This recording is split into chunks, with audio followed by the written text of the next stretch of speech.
Hello and welcome. This is Eric Hanselman.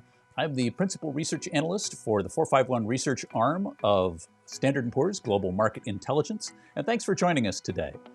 Today I've got with me Michael Dickman, the Chief Product Officer for Gigamon, and Scott Ward, the Global Technical Lead for the Security Partners segment at Amazon Web Services. Welcome to you both. It's great to be here. Thank you. Yeah, thanks for having me today. Many organizations are reporting a significant skills gap in cloud infrastructure. We see that through both our anecdotal work and our Voice of the Enterprise studies.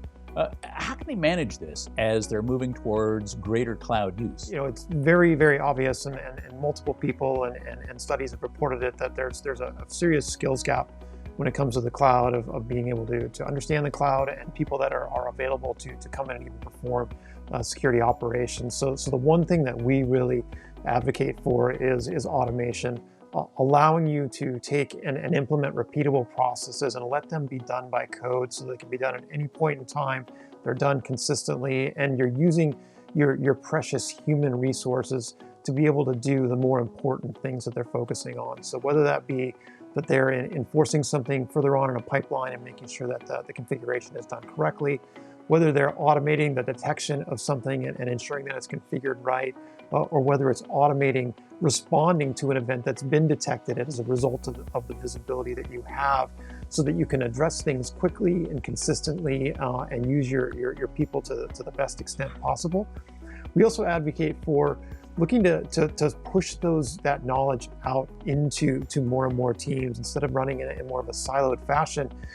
Make sure that there's maybe subject matter experts and advocates in other teams that are also helping to enforce best practices, so that other teams can be a bigger owner in what you ultimately want done when it comes to security and observability in the environments that you're going to be deploying into the cloud. So pushing really some of that knowledge out into other teams and helping those other teams really understand really what capabilities exist and mastering the technology, as well as leveraging automation. I think you made a good point that I think that we see automation a lot of times as dealing with scale, but regularizing operations are also important. There's a great point on automation. I just want to jump in, Eric and Scott, on two more considerations. When you think about this run fast, stay secure, I think one key one is automation, and also like the point around bringing in some of those skill sets also into the other teams.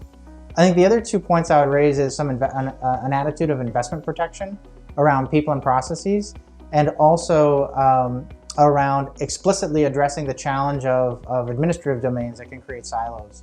So on the investment protection point, there are a set of skills that work today and a set of tools that are in place today, and to make maybe only one change at a time or a couple changes at a time versus all at a time is really helpful. And that's something we hear a lot from customers, is they have to go fast, they have constraints around time, people, and money, and so to carry forward an existing tool process skill set into the cloud is a huge benefit. And then maybe later they can retool and re-architect, but that allows you to make that transition with confidence.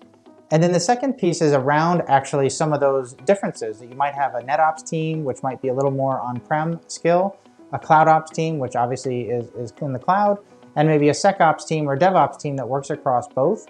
And having that single source of truth for visibility can help them really work well together, especially in combination with some consistency of process and the automation that Scott talked about. Being able to make that transition to extend the tools that you have into new environments means that you can help to do that training and that new skills transition on your own time frame, and that can be a huge benefit. If we think about what that transition is, that can be a great way to reduce risk and to continue to manage those operational capabilities, those security controls that you've already put in place, and ensure that you're meeting your compliance or regulatory requirements as you make those moves. So important steps in that transition. Well, these are great topics, and we could go on for an hour or more on this, but we're at time now. So thank you both very much. This has been a great session with a whole set of important topics to cover. Thank you to you both, Scott and Michael. It's been a pleasure having you here. Yeah, it was a real pleasure. I enjoyed speaking with both of you, Eric and Scott. And for any of you out there watching and listening, if you want to learn more, please go to gigamon.com to find out more about how a visibility and analytics fabric can work across this hybrid cloud end to end. Thanks a lot.